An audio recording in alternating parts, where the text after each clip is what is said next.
अगर आप Instagram use करते हैं तो कभी ना कभी जरूर आपने आदिल कादरी नाम का ब्रांड इंस्टाग्राम पर देखा होगा, उसका कंटेंट देखा होगा, उसकी वीडियोस देखी होंगी या फिर उसका कोई ना कोई एडवर्टाइजमेंट देखा होगा। और अगर नहीं भी देखा तो आपने ये नोटिस करा होगा कि शार्क टैंक के सीजन 3 में रिसेंटली आदिल कादरी आए थे और उन्होंने अपना ब्रांड आदिल कादरी परफ्यूम्स को पिच करा था।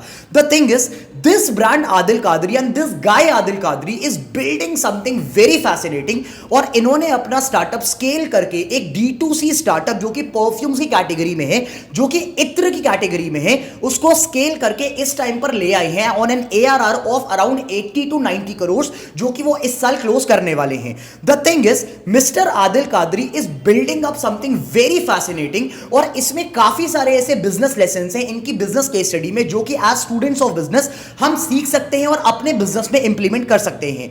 तो आज की बिजनेस केस स्टडी रहने वाली है आदिल कादरी के ब्रांड आदिल कादरी परफ्यूम्स के बारे में and what are the business lessons that we can learn from his journey के बारे में आज बात करने वाले हैं। Now for those of you जिनको नहीं पता, आदिल कादरी बेसिकली एक ऐसा ब्रांड है जो इनिशियली लॉन्च हुआ था इत्र के साथ। इत्र का मतलब क्या? इत्र एक तरीके की फ्रेग्रेंस होती है, इट्स अ ट्रेडिशनल परफ्यूम जो कि सालों से इंडस्ट्री में चला आ रहा है। तो इनिशियली इन्होंने एक इत्र के साथ अपना एक D2C ब्रांड लॉन्च करा और ब्रांड का नाम भी फाउंडर के नाम पर आदिल कादरी ही रखा गया। उसके बाद फर्दर इन्होंने मार्केट को स्टडी करा और जैसे जैसे मार्केट की डिमांड आती गई वैसे वैसे इस टाइम पर आदिल कादरी परफ्यूम्स के सेगमेंट में भी एंट्री ले चुके हैं।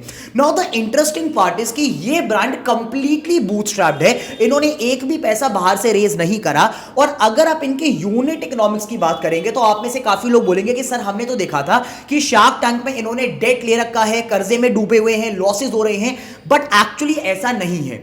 द थिंग इज अगर आपने नोटिस करा हो कि आदिल कादरी का इस टाइम पर जो ब्रांड है, जो उनका एबिटा मार्जिन है वो काफी ज्यादा लो है और उसका रीजन उन्होंने क्लियरली स्पेसिफाई किया था, because of its massive scale. वो इस टाइम पर स्केल और ग्रोथ पर ध्यान दे रहे हैं और ऑब्वियस सी बात है कि अगर कोई ब्रांड, अगर कोई स्टार्टअप स्केल के फेज में है, ग्रोथ के फेज में है, तो वो लॉस करेगा ही करेगा। जैसे कि हमने काफी सारे रीसेंट स्टार्टअप्स जैसे नाइका, जैसे मामा अर्थ में देखा कि जब ये वाले ब्रांड्स भी अपने ग्रोथ फेज पर थे, स्केल वाले फेज पर थे, तो इन्होंने भी काफी सारा पैसा बर्न करा और वही चीज हो रही है इस टाइम पर आदिल कादरी के साथ। एक बहुत और अच्छी बात यह है इस ब्रांड की कि ये लोग ओमनी चैनल का एक नेटवर्क अपना रहे हैं, ओमनी चैनल प्रेजेंस बना रहे हैं। फॉर दोज ऑफ यू जिनको नहीं पता, ओमनी चैनल का मतलब होता है एक ब्रांड ऑनलाइन भी है और ऑफलाइन भी है, मल्टीपल मॉड्यूल से काम कर रहा है।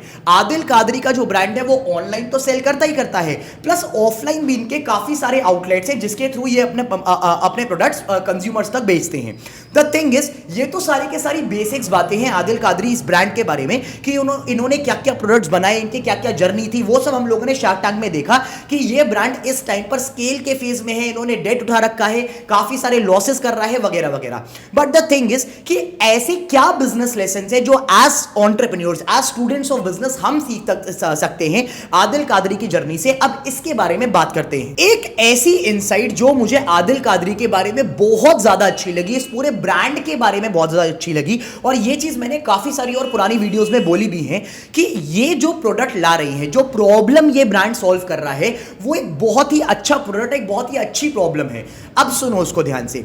आजकल जब मतलब मॉडर्न टाइम्स में जब एक स्टार्टअप बनाया जाता है, एज एंटरप्रेन्योर जब हम बैठते हैं और हम आइडिया देखते हैं, हम प्रॉब्लम को ढूंढते हैं, तो आजकल क्या होता है कि ज्यादातर एंटरप्रेन्योर्स इस पर फोकस करते हैं कि ऐसी क्या प्रॉब्लम है जो अब तक सॉल्व नहीं हुई, ऐसा क्या प्रोडक्ट है जो अब तक मार्केट में नहीं आया, क्या ऐसी नई चीज है जो मैं मार्केट में ला सकता हूं इस टाइम पर जो आज तक किसी ने नहीं बनाई। बट ये एक अप्रोच है मार्केट में जाने की। एक और अप्रोच ये है कि आप ऐसे प्रोडक्ट्स को ढूंढो, आप ऐसी चीजों को ढूंढो जो मार्केट में ऑलरेडी एग्जिस्ट करती हैं, जो मार्केट में कहीं ना कहीं खो गई हैं, जिन्होंने एक कुछ ऐसी चीजें, कुछ ऐसे प्रोडक्ट्स जो ट्रेडिशनली तो बहुत यूज होते थे बट आज की डेट में मॉडर्न वर्ल्ड में वो कहीं खो गए हैं। मैं आपको एक बहुत अच्छा एग्जांपल देता हूं। मैंने रिसेंटली एक बिजनेस केस स्टडी कवर करी थी। एक MS धोनी, महेंद्र सिंह धोनी ने एक स्टार्टअप में इन्वेस्ट किया था और उस स्टार्टअप का नाम है तगड़ा रहो, राइट? अगर आपने वो बिजनेस केस स्टडी देखी हो तो आपको पता होगा। अब तगड़ा रहो बेसिकली एक फिटनेस स्टार्टअप है और वो बेसिकली क्या बिल्ड कर रहे हैं, इंडिया में जैसे हमारे पास पहले ट्रेडिशनल फिटनेस होता था और ट्रेडिशनल फिटनेस में क्या होता था, हमारे पास अखाड़ा होता था। अखाड़ा में काफी सारे और इक्विपमेंट्स होते थे, फॉर एग्जांपल मुद्गर जो हम लोग यूज करते थे फिटनेस के लिए। उसके बाद क्या हुआ, काफी सारे जिम्स आ गए, काफी सारे अलग अलग मॉडर्न योगा सेंटर्स खुल गए, एप्लीकेशंस आ गई, तो इंडिया का जो ट्रेडिशनल फिटनेस कल्चर था वो खो गया। अब तगड़ा रहो स्टार्टअप मार्केट में आया और उन्होंने ये बोला कि हमारा जो ट्रेडिशनल कल्चर था हम उसको रिवाइव करेंगे अपने स्टार्टअप के through. And this is a very fascinating part, जिसकी वजह से महेंद्र सिंह धोनी ने इस कंपनी में इन्वेस्ट किया। अब अगर आप आदिल कादरी ब्रांड को नोटिस करेंगे तो ये भी यही चीज कर रहे हैं। इत्र एक ऐसा मार्केट है जो बहुत पहले यूज होता था और उसके बाद परफ्यूम्स और फ्रेग्रेंसेस आ गई, डिओड्रेंट्स आ गए और ये वाला मार्केट पूरा का पूरा एक नए सेगमेंट पर चला गया और इत्र का जो मार्केट था वो कहीं ना कहीं खो गया। अब यहां पर एक मॉडर्न स्टार्टअप आता है, एक D2C ब्रांड आता है जो वही पुरानी खोई हुई चीज को वापस लाता है, वापस रिवाइव करता है, जिसकी वजह से अगर आप आदिल कादरी की सेल्स नोटिस करेंगे then they are incredible in a very short period of time. तो that is a very good business lesson to learn कि हमेशा जरूरी ये नहीं होता कि हम एक स्टार्टअप को बिल्ड करते हुए कोई ऐसी चीज बनाएंगे जो आज तक नहीं बनी हो। काफी सारी चीजें ऐसी भी हैं जो पुराने जमाने में चलती थी, लोग बहुत फैसिनेटेड थे, बट मॉडर्न वर्ल्ड में आते आते वो सारी चीजें कहीं ना कहीं खो गई। तो अगर आप वो कोई ऐसा प्रोडक्ट या कोई ऐसी सर्विस वापस रिवाइव करते हैं then that is also brilliant startup idea to go with. दूसरा बहुत बड़ा बिजनेस लेसन जो आदिल कादरी की पूरी बिजनेस केस स्टडी, पूरी जर्नी से हम लोग निकाल सकते हैं, वो बेसिकली है पावर ऑफ कंटेंट। आपने देखा होगा और अगर आपने नहीं नोटिस करा तो एक बार आप इनके इंस्टाग्राम्स को चेक करना, आदिल कादरी बहुत ज्यादा कंटेंट मार्केटिंग पर फोकस करते हैं। इनका पूरा ब्रांड, क्योंकि एक D2C ब्रांड है, एक न्यू ब्रांड है, न्यू एज ब्रांड है, तो ये लोग स्टार्टिंग में जब इन्होंने अपना ब्रांड बनाया तो इन्होंने बहुत सारा फोकस करा कंटेंट मार्केटिंग पर। अब कंटेंट मार्केटिंग क्या है? कंटेंट मार्केटिंग का सीधा मतलब ये है कि आप अपने प्रोडक्ट और सर्विस को लेकर इंस्टाग्राम और यूट्यूब पर कंटेंट बना रहे हो फ्री में, उसका एक पैसा नहीं लग रहा। अब उससे क्या हो रहा है कि आप एक कम्युनिटी डेवलप कर पा रहे हो अपने प्रोडक्ट के अराउंड, जो आपके कस्टमर्स हैं, जो आपके कस्टमर्स हो सकते हैं, आपकी ऑडियंस है जो आपको देखना चाह रहे हैं। अब इसका सबसे बड़ा बेनिफिट क्या होता है? इसका बेनिफिट होता है कैक। कैक का मतलब क्या है? Cost of acquiring a customer, cost of customer acquisition. इसको ध्यान से समझना। फॉर एग्जाम्पल, मैंने इंस्टाग्राम पर एक रील बनाई, एक वीडियो बनाई, जिसमें मैंने आपको कोई एक प्रोडक्ट को समझाने की कोशिश करी कि भाई मैं ये वाला प्रोडक्ट बना रहा हूं, अगर आपको खरीदना है तो आप खरीद सकते हैं। अब इंस्टाग्राम पर कंटेंट बनाने का क्या कोई पैसा लगा? नहीं। क्या मैंने एडवर्टाइज कराया? नहीं। बट स्टिल मेरे पास, क्योंकि सिर्फ मैंने कंटेंट डाला था और उस कंटेंट को फॉर एग्जाम्पल 10,000 लोगों ने देखा, तो उसमें से जरूर कुछ ऐसे लोग होंगे जो उस प्रोडक्ट को परचेस करेंगे और without spending anything on advertisement और मार्केटिंग मेरे प्रोडक्ट्स बिक जाएंगे। कंटेंट मार्केटिंग का एक बहुत बड़ा बेनिफिट होता है कि उसमें कैक की प्रॉब्लम नहीं होती। जो ब्रांड होता है उसको एडवर्टाइजिंग और मार्केटिंग पर एक भी रुपया नहीं लगाना पड़ता। मैंने काफी सारी बिजनेस वीडियोस में ये चीज कवर करी है कि मॉडर्न स्टार्टअप्स को कंटेंट मार्केटिंग पर इनक्रेडिबल फोकस करना चाहिए, because that is a very good way to go. आप अपनी कम्युनिटी बिल्ड कर पाते हैं, पोटेंशियल कस्टमर्स तक पहुंच पाते हैं, कैक कम हो जाता है, मार्केटिंग पर एक्सपेंडिचर नहीं लगता और आपकी कम्युनिटी ऐसी बन जाती है जो रिपीटेड कस्टमर्स आपके बनके निकलेंगे। आदिल कादरी ने एग्जैक्टली यही चीज करी। इन्होंने power of content, power of social media को यूज करा, पावर ऑफ सोशल मीडिया को हार्नेस करा एक कम्युनिटी बनाने पर, जिसकी वजह से इन्होंने अपने सेल्स नंबर्स को अचीव करा। So if you are building a startup as of now, you should focus on the utilising the power of social media, you should focus on utilising the power of content. अपने product और service को लेकर content बनाओ social media पर, क्योंकि उसके पैसे नहीं लगते, बट उससे ये होगा कि आपको बहुत सारे पोटेंशियल कस्टमर्स तक रीच करने का मौका मिलेगा, दैट टू फॉर फ्री, जिसकी वजह से आपका मार्केटिंग एक्सपेंडिचर काफी हद तक कम हो जाएगा। पॉइंटर नंबर 3 जो कि इनकी बिजनेस केस स्टडी से निकल कर आया, again a very good insight जो कि मुझे आपको सबको बताना है, वो है the power of personal branding.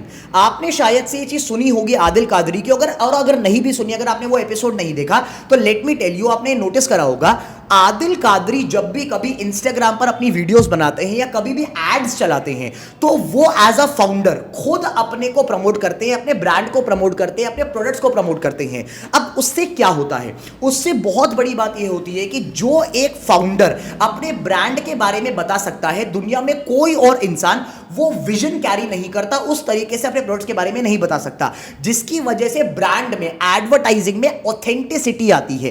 Plus आपकी अपनी भी एक कम्युनिटी है इंस्टाग्राम पर। अगर आप अपना पर्सनल ब्रांड बनाना शुरू करोगे, अगर आप अपनी पर्सनल ब्रांडिंग करनी शुरू करोगे, तो आपको अपने बिजनेस करने में एक्सट्रीम लेवल की हेल्प मिलेगी। इसको मैं और सिंप्लीफाई तरीके से समझाता हूं। जब अश्नीर ग्रोवर ने अपना थर्ड स्टार्टअप बनाया क्रिक पे, तो वो ऑलरेडी इंस्टाग्राम पर बहुत सारा कंटेंट बनाकर फेमस हो चुके थे और शार्क टैंक की वजह से फेमस हो चुके थे, राइट। जब उन्होंने अपना थर्ड ब्रांड लॉन्च करा क्रिक पे नाम का, जो कि एक ऑनलाइन गेमिंग ऐप है और जिसमें आप क्रिकेट के ऊपर बेटिंग वगैरह कर सकते हैं, उनको उस टाइम पर 1 रुपया स्पेंड नहीं करना पड़ा मार्केटिंग पर। क्यों?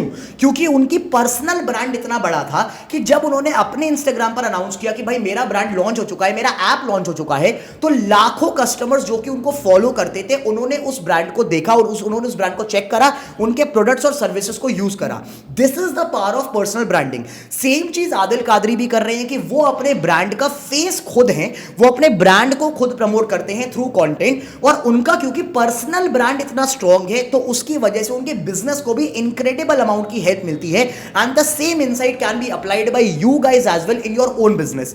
Please make a personal brand out of you, ताकि जब आप अपने पर्सनल ब्रांड को यूटिलाइज करेंगे धंधा बनाने में, तो वो बहुत ज्यादा आसान बैठेगा मार्केट के सिनेरियो के हिसाब से। ये 3 बातें, ये 3 बिजनेस लेसन्स तो वो थे जो थोड़े से पॉजिटिव साइड पर थे, जो आदिल कादरी जी अच्छा कर रहे हैं अपने धंधे में।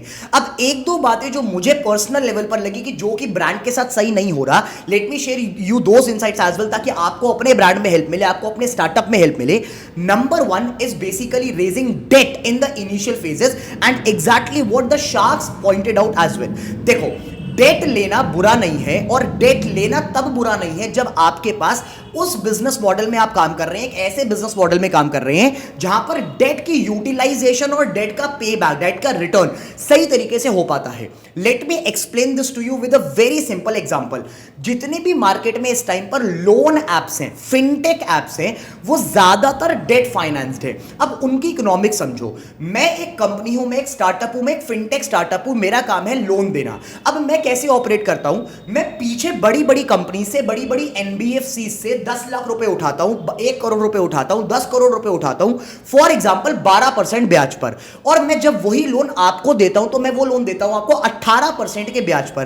का मतलब सीधा सा हिसाब किताब है कि मैं जब डेट ले रहा हूं, तो मेरी डेट की यूटिलाइजेशन और डेट का return, right, the entire ROI part बिल्कुल परफेक्टली अलाइन हो रहा है बिजनेस मॉडल के साथ। बट अगर आप डेट को लेंगे एक D2C ब्रांड बनाने के लिए, तो कहीं ना कहीं ऑब्वियसली बातें गड़बड़ होने ही वाली है, क्योंकि D2C ब्रांड का जो बिजनेस मॉडल होता है, उसमें डेट फाइनेंसिंग का जो सेगमेंट है वो सही नहीं बैठता, जिसकी वजह से एट द एंड स्टार्टअप को प्रॉब्लम आती है अपने डेट को रीपे करने में। And the same thing is happening with Adil Qadri as well, कि वो इस टाइम पर एक विशियस साइकिल में आ चुके हैं कि वो अपना पुराना डेट को चुकाने के लिए नया डेट ले रहे हैं, और कहीं ना कहीं ये अल्टीमेटली एक विशियस साइकिल क्रिएट करता है, जिसकी वजह से एट द एंड स्टार्टअप को रुकना पड़ता है और बैंकरप्ट होना पड़ता है, जो कि हमने काफी सारे रीसेंट स्टार्टअप्स में देखा भी। तो अगर आप अपने स्टार्टअप के इनिशियल फेज में हैं, और अगर आप पैसा बर्न कर रहे हैं, और अगर आप फिनटेक जैसे बिजनेस मॉडल में नहीं है जहां पर डेट का यूटिलाइजेशन सही तरीके से होता है, डेट का रिटर्न सही तरीके से होता है, देन इट इज बेटर कि आप डेट फाइनेंसिंग अपने इनिशियल ईयर्स में अवॉइड करो। Focus on raising the funds from venture capital, from angel investors, from high net worth individuals, और focus on building the startup bootstrap, कि जो पैसा धंधे से आ रहा है वही धंधे में वापस जाए और ऐसे धंधा चल पाए, ऐसे धंधा बड़ा हो पाए। क्योंकि डेट ले तो लोगे, बट डेट को पे करना ऐसे बिजनेस मॉडल में थोड़ा टेक्निकल होता है। The same thing is happening with mister Adil Qadri as well. Another major insight जो कि मुझे पर्सनली फील हुआ इस ब्रांड के रिगार्डिंग, इन्होंने ये चीज बोली कि क्योंकि हम इस टाइम पर मैसिव स्केल कर रहे हैं, तो इसलिए हम लॉसेस में हैं, हम पैसा बर्न कर रहे हैं, वगैरह वगैरह। अब एक पॉइंट समझो, मैसिव स्केल और मैसिव ग्रोथ एकदम से किसको करनी पड़ती है? वो उन स्टार्टअप्स को करनी पड़ती है जो कि ऑलरेडी वेंचर कैपिटल उठा चुके हैं, जो कि इन्वेस्टर से पैसा उठा चुके हैं, क्योंकि उनको बार बार अपना राउंड रेज करना है, इन्वेस्टर्स को पैसा बनाकर देना है। उनके ऊपर एक बर्डन होता है कि उनको इन्वेस्टर्स ही बोलते हैं कि आप भले ही लॉस कर लो, बट आप स्केल और ग्रोथ पर फोकस करो, ताकि आप multiple rounds of funding raise करके जल्दी से जल्दी आईपीओ तक पहुंच पहुंच सको। बट द थिंग इज, अगर आपका एक बूटस्ट्रैप स्टार्टअप है, अगर आपने कहीं से पैसा रेज नहीं करा और अगर आप धंधे को धंधे की तरह चला रहे हो, then what is the point of scaling rapidly at the cost of losses. आप लॉसेस नहीं करोगे अगर आपका, फॉर एग्जांपल, अगर आप स्लो ग्रोथ भी करोगे, अगर आप double down on your growth करोगे एवरी ईयर बीइंग प्रॉफिटेबल, तो वो 10 इयर्स के टाइम पीरियड में काफी ज्यादा बड़ा रिटर्न पे करेगा एज कंपेयर टू कि आप एक साल में 10x जाने का सोचो। The same thing is happening with mister Adil Qadri as well, कि वो अपने ब्रांड को मैसिवली स्केल कर रहे हैं ऑफलाइन एंड ऑनलाइन, जिसकी वजह से उनका बर्न बहुत ज्यादा हो रहा है, उनको रनवे की प्रॉब्लम हो रही है वगैरह वगैरह। तो अगर आप लोग एक स्टार्टअप बिल्ड कर रहे हैं इस पॉइंट ऑफ टाइम पर, और अगर स्टार्टअप बूटस्ट्रैप्ड है, इट इज एक्चुअली बेनिफिशियल कि आप वो स्टार्टअप इतना मैसिवली स्केल पर लेके मत जाओ कि आप 10x ग्रो करने का प्लान कर रहे हो एक साल में, क्योंकि उसकी वजह से ऑब्वियसली बात है, ग्रो करना पड़ेगा तो बर्न भी उस हिसाब से होगा और रिकवरी उस हिसाब से नहीं होगी। तो सिंपल सी बात है कि for bootstrap startups, for D2C brand specifically, धंधे को ओल्ड स्कूल धंधे की तरह चलाओ कि जितना प्रॉफिट आ रहा है उसको रिटेन करके धंधे में डालकर you are growing the next year, and वो 10x 20x जाने का प्लान अवॉइड करो। This is my personal suggestion. Now I want you guys to comment down your insights about this entire brand Adil Qadri. आपको ये ब्रांड कैसा लगा और ऐसी क्या इनसाइट्स हैं जो आप शेयर कर सकते हैं कमेंट सेक्शन में, ताकि हमारी पूरी कम्युनिटी को, पूरी बिजनेस कम्युनिटी को हेल्प मिले आपकी इनसाइट से। Do comment down below your analysis and let us all know about your insights. This video was brought to you by Shaurya Kaushik. मैं आपसे मिलूंगा एक और बिजनेस केस स्टडी में बहुत ही जल्दी। अगर आपको ऐसी बिजनेस केस स्टडीज और बहुत सारी देखनी है, then please subscribe to the channel, hit the bell icon, क्योंकि हम ऐसी बहुत सारी वैल्यू वाली केस स्टडीज इस चैनल पे कवर अप करते रहते हैं। मैं आपसे मिलूंगा एक और बिजनेस केस स्टडी में very soon. Till then stay tuned, take care, bye bye.